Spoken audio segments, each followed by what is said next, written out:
नाज़रीन अस्सलाम वालेकुम, मैं हूँ इमरान वसीम। नाज़रीन, आज के इस व्लॉग में 3 अहम खबरें आप नाज़रीन के साथ शेयर करेंगे और पहली खबर में हम बात करेंगे आज चीफ जस्टिस ऑफ पाकिस्तान की जानिब से वज़ीर आज़म इमरान खान की हुकूमत को एहतसाब का निज़ाम तेज़ तर बनाने के लिए सिर्फ 30 रोज़ की डेडलाइन दे दी गई है। इस खबर की तफसीलात से आप नाज़रीन को आगाह करेंगे। और दूसरी खबर में हम बात करेंगे मोटरवे पर एक और खातून के साथ ज़्यादती का वाक़या पेश आया, लेकिन पुलिस की जानिब से ताहाल कोई कार्रवाई अमल में नहीं लाई गई। मीडिया भी इस वाक़े पर मुकम्मल तौर पर खामोश दिखाई देता है। इस खबर के हवाले से भी आप नाज़रीन को आगाह करेंगे। और तीसरी खबर में हम बात करेंगे आज सुप्रीम कोर्ट में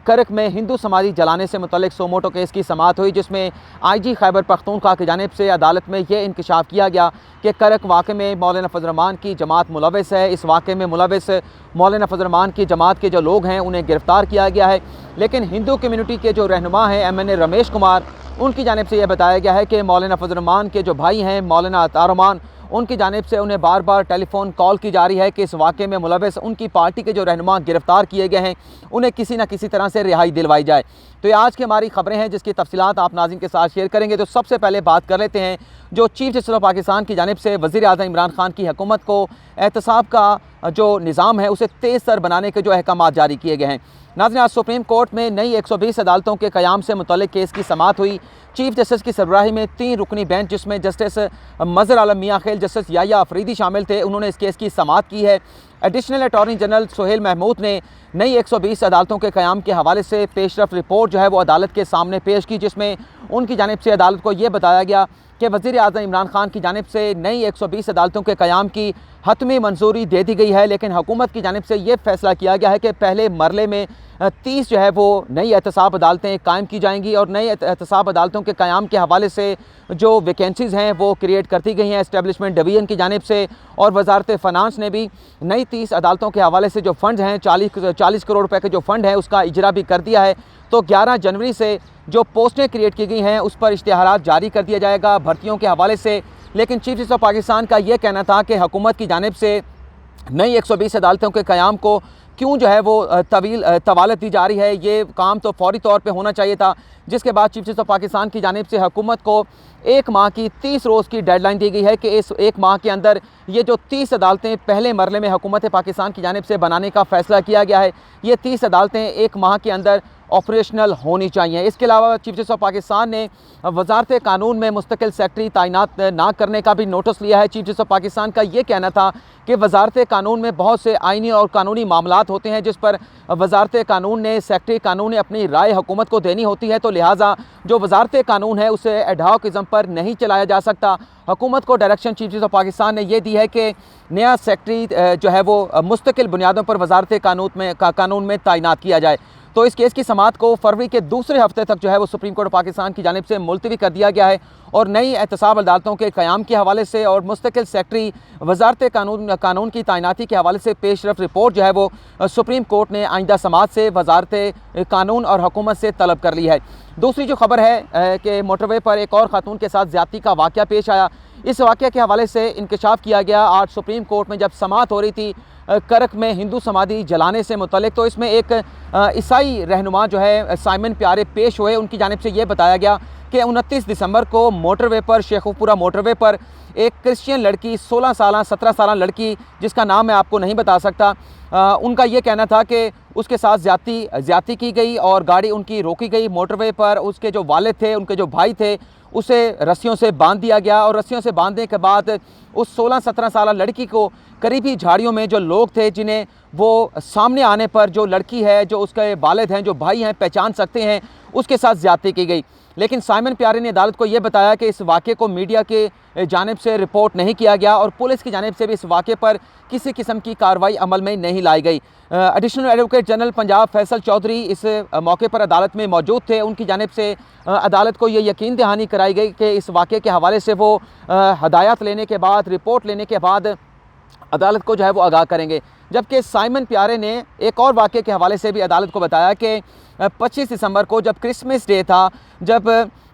खादिम कॉलोनी में क्रिश्चियन लड़कियां जो है वो अपने चर्च से इबादत के बाद वापस आ रही थी, तो कुछ नौजवानों की जानिब से उनकी तस्वीर बनाई गई। लेकिन जब उन्हें तस्वीर बनाने से रोका गया तो पूरी जो खादिम कॉलोनी है उसे हरासा किया गया लोगों की जानिब से, अहले इलाका की जानिब से। इस पर भी जो हुकाम हैं उनकी जानिब से कोई कार्रवाई अमल में नहीं लाई गई। लेकिन additional attorney general Faisal Javed ने अदालत को यकीन दहानी कराई है कि इस वाक़े के हवाले से भी आइंदा समाअत पर रिपोर्ट जो है वो अदालत में पेश की जाएगी। अब हम बात कर लेते हैं जो हमारी तीसरी खबर है, जिसमें आज सुप्रीम कोर्ट ने करक में हिंदू समाधि जलाने का जो वाक़या था उसका नोटिस लिया था। पहली उसकी आज समाअत हुई है। चीफ जस्टिस की सरबराही में 3 रुकनी बेंच, जिसमें जस्टिस इजाज़ुल एहसन और जस्टिस मुनीब अख्तर शामिल थे, उन्होंने इस केस की समाअत की और रिपोर्ट पेश की गई एडवोकेट जनरल खैबर पख्तूनख्वा की जानिब से। लेकिन अदालत का ये कहना था कि बड़ा अफसोसनाक ये वाक़या पेश आया, जो वीडियो इस वाक़े की बनाने के बाद जिस तरह से समाधि को आग लगाई गई, समाधि की चीज़ों को वहाँ पर तोड़ फोड़ की गई और ये वीडियो बनाने के बाद सोशल मीडिया पर अपलोड कर दी गई। तो ये वीडियो बनाने के बाद पाकिस्तान का इंटरनेशनल सतह पर किस किस्म का इमेज गया होगा, और वहाँ पर जो पुलिस के लोग थे वीडियो में देखा जा सकता है कि वो बिल्कुल खामोश खड़े थे, बिल्कुल पैसिव थे और कोई कार्रवाई उनकी जानिब से अमल में नहीं लाई गई। लेकिन खैबर पख्तूनख्वा के एडवोकेट जनरल शुमाइल बट का अदालत को ये कहना था कि यह बड़ा बदकिस्मत वाक़या है जिस पर हम शर्मिंदा हैं, जिस पर चीफ जस्टिस ऑफ पाकिस्तान की जानिब से ये कहा गया कि पुलिस की जिम्मेदारी थी कि उस हजूम को जो समाधि को जला रहा था, जो समाधि में तोड़ फोड़ कर रहा था, उसको रोकते। लेकिन पुलिस जो है, जिसकी बुनियादी जिम्मेदारी है हुकूमत की रिट को कायम करना, लॉ इन्फोर्समेंट की बुनियादी जिम्मेदारी पुलिस की होती है, ये वाक़या होने से पहले जो मुतल्लिका स्पेशल ब्रांच की एजेंसी है उन्होंने क्यों रिपोर्ट जो है वो पुलिस को नहीं दी थी, किस तरह से ये वाक़या पेश आया। जबकि अदालत की जानिब से आज की समाअत के दौरान ये भी कहा गया है कि इस वाक़े की रोकथाम के हवाले से खैबर पख्तूनख्वा पुलिस की जानिब से क्या इक़दामात उठाए जा रहे हैं। तो एडवोकेट जनरल खैबर पख्तूनख्वा की जानिब से अदालत को ये बताया गया कि इस वाक़े के करक वाक़े का जो मरकज़ी जो मुल्ज़म है मौलवी शरीफ, उसे गिरफ़्तार कर लिया गया है। लेकिन चीफ जस्टिस ऑफ पाकिस्तान की जानिब से बड़ी तशवीशनाक किस्म की ऑब्जर्वेशन सामने आई, जिसमें चीफ जस्टिस ऑफ पाकिस्तान का ये कहना था कि मौलवी शरीफ को गिरफ़्तार तो कर लिया गया है, लेकिन चंद रोज़ के बाद वो जेल से बाहर आ जाएगा, उसकी ज़मानत ले ली जाएगी। तो पहले तो चीफ जस्टिस ऑफ पाकिस्तान का ये कहना था कि जो पुलिस वाले जो मौके पर मौजूद थे उन्होंने क्यों कार्रवाई नहीं की। अगर वो गफलत के मुर्तकब हुए हैं अपनी ज़िम्मेदारियों के हवाले से, तो खैबर पख्तूनख्वा पुलिस ने उनके खिलाफ क्या कार्रवाई अमल में लाई गई है। तो खैबर पख्तूनख्वा पुलिस के IG की जानिब से अदालत को ये बताया गया कि गफलत बरतने वाले पुलिस एहलकारों को मुअत्तल कर दिया गया है, मुतल्लिका थाने के SHO को मुअत्तल कर दिया गया है, मुतल्लिका जो DSP था उसे भी मुअत्तल कर दिया गया है। लेकिन चीफ जस्टिस ऑफ पाकिस्तान का ये कहना था कि पुलिस अफसरान को मुअत्तल करने से क्या होगा, उन्हें जो उनकी मंथली सैलरी है वो तो मिलती रहेगी, तो मुअत्तल करना तो कोई सज़ा नहीं है। बल्कि चीफ जस्टिस ऑफ पाकिस्तान की जानिब से ये कहा गया कि इस जो समाधि गिराई गई है, इसका इस्तफसार किया चीफ जस्टिस ऑफ पाकिस्तान के, ये जो समाधि गिराई गई है इसे कब तक रिकवर किया जाएगा, कब तक दोबारा जो है इसकी तामीर शुरू की जाएगी। तो इस पर तो चीफ सेक्रेटरी खैबर पख्तूनख्वा ने अदालत को ये बताया कि खैबर पख्तूनख्वा हुकूमत की जानिब से फैसला किया गया है कि फ़ौरी तौर पर जो हिंदू समाधि है उसे बहाल किया जाएगा, उसे दोबारा तामीर किया जाएगा। लेकिन चीफ जस्टिस ऑफ पाकिस्तान का ये कहना था कि इसके अखराजात कौन देगा, अगर इसकी आपने दोबारा से रेस्टोरेशन करनी है तो इसके अखराजात किससे लिए जाएंगे, क्या खैबर पख्तूनख्वा की हुकूमत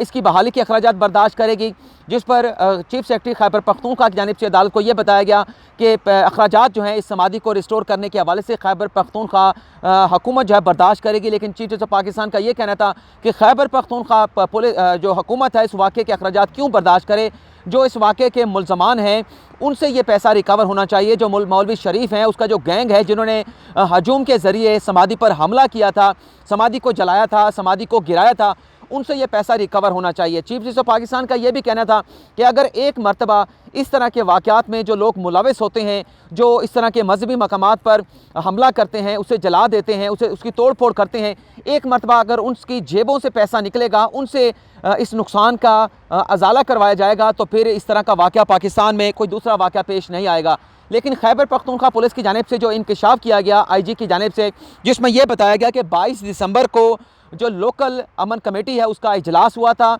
इस समाधि के तहफ़्फ़ुज़ के हवाले से, और इसी तरह से जमीयत उलमा इस्लाम फ़े का भी एक मकामी इज्तिमा हुआ था और ये इज्तिमा फ़ाइनेंस किया गया था, स्पॉन्सर किया गया था मौलवी फैज़ुल्लाह की जानिब से। वैसे तो कुछ चैनल की जानिब से मौलाना फजल रहमान का नाम चलाया गया है, लेकिन मौलाना फजल रहमान का नाम नहीं है, ये मकामी कोई लीडर है जमीयत उलमा इस्लाम फ़े के मौलवी फैज़ुल्लाह, उन्होंने इस इज्तिमा को स्पॉन्सर किया था जिसमें 300 से ज़्यादा लोग शरीक हुए थे। और ये बताया गया खैबर पख्तूनख्वा के IG की जानिब से कि 300 लोग जो है इस इज्तिमा में शरीक हुए। 5 लोगों की जानिब से नॉर्मल तकरीरें की गई, जबकि मौलवी शरीफ की जानिब से उकसाने वाली, इश्तियाल दिलाने वाली तकरीर की गई, जिसके बाद करक का यह वाक़या जो है वो पेश आया। इसके बाद जो मैं आगे चलता हूँ थोड़ा सा, इसके बाद पुलिस ने यह भी बताया कि हमने अब तक जो है वो 109 लोगों को गिरफ्तार कर लिया है। 2 नामजद मुल्ज़मान हैं, जिसमें मौलवी शरीफ जो है नामजद है, उसे गिरफ्तार कर लिया गया है। एक नामजद मुल्ज़म जो है वो अभी तक मफरूर है, उसकी गिरफ्तारी की कोशिशें जो हैं वो की जा रही हैं। और ये बताया गया कि समाधि पर 100 पुलिस पुलिस एहलकारों की नई नफरी तैनात कर दी गई है, जिसमें 50 जो है वो एलिट फोर्स के जवान शामिल हैं। इसके बाद चीफ सेक्रेटरी खैबर पख्तूनख्वा ने अदालत को बताया कि यह बड़ा अफसोसनाक वाक़या था, लेकिन इस वाक़े की तहकीकात के लिए 4 रुकनी कमेटी तश्कील दे दी गई है और 10 रोज़ में जो रेस्टोरेशन है इस समाधि की, उसका बाकायदा आगाज़ कर दिया जाएगा और बड़ी तेज़ी के साथ समाधि की जो रेस्टोरेशन है उसे मुकम्मल किया जाएगा। इसके बाद जस्टिस इजाज़ुल एहसन की जानिब से भी और सरजनिश की गई। मतरूका वक्फ इमलाक के चेयरमैन की पुलिस की कारकर्दगी के हवाले से भी और भी जो ज़िम्मेदारान हैं उसकी सरजनिश की गई। इज़हार बरहमी किया गया चीफ जस्टिस ऑफ पाकिस्तान की जानिब से, जस्टिस इजाज़ुल एहसन की जानिब से, और ऑर्डर ये जारी किया है कि बल्कि अक़लियती जो कमीशन है उसके वन मैन जो अक़लियती कमीशन है उसके सरबराह शुएब सडर भी अदालत में पेश हुए। उनका ये कहना था कि वैसे तो इस समाधि को रिस्टोर करने की जो ज़िम्मेदारी है मतरूका वक्फ इमलाक की है और इसमें ज़िम्मेदारी भी मतरूका वक्फ इमलाक की सामने आती है, लेकिन मतरूका वक्फ इमलाक का जो बोर्ड है वो मुकम्मल नहीं है, वो मुकम्मल तौर पे फंक्शनल नहीं है,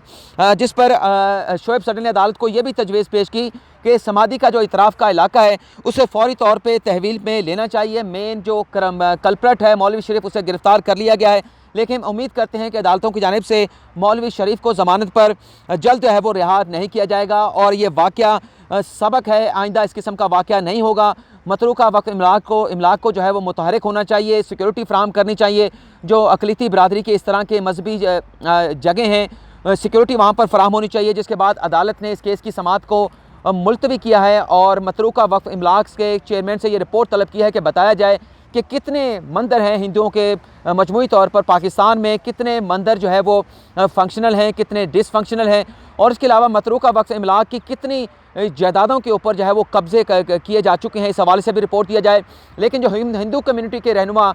MLA रमेश कुमार अदालत में पेश हुए थे, उन्होंने भी अपना मौक़िफ़ अदालत के सामने रखा, लेकिन बाद में जब उन्होंने मीडिया से गुफ्तगू की तो उनका ये कहना था कि इस वाक़े में जमीयत उलमा इस्लाम के जो मकामी जो रहनुमा है वो मुलव्वस हैं। लेकिन वो ये समझते हैं, रमेश कुमार का कहना था कि अगर जमीयत उलमा इस्लाम फ़े की जानिब से इन तमाम लोगों को एक नोटिफिकेशन के ज़रिए उनकी जमात से मौलाना फजल रहमान की जानिब से निकाल दिया जाता है तो मैं ये समझूंगा कि मौलाना फजल रहमान की जमात इस वाक़े में बराह रास्त मुलव्वस नहीं है। लेकिन अगर इन लोगों को नहीं निकाला जाता तो फिर मैं यही समझूंगा कि मौलाना फजल रहमान की जमात करक वाक़े में मुलव्वस है। जबकि उन्होंने मीडिया के साथ गुफ्तगू करते हुए ये भी बताया कि इस वाक़े में जो मकामी लीडरान हैं जमीयत उलमा इस्लाम फ़े के, जिन्हें गिरफ़्तार किया गया है, उनकी रिहाई के हवाले से मौलाना अताउर रहमान की जानिब से उन्हें बारहा टेलीफोन कॉल की जा रही हैं कि उनके जो लोग हैं इस वाक़े में बेगुनाह हैं, उन्हें खामखा जो है वो पुलिस की जानिब से गिरफ़्तार करवाया गया है, तो लिहाजा उनकी रिहाई के हवाले से हमारे साथ ताउन किया जाए। तो ये नाज़रीन आज की हमारी 3 खबरें हैं। अगली वीडियो में नई खबर के साथ आपकी खिदमत में हाजिर होंगे। फ़िलहाल आपसे इजाज़त चाहते हैं।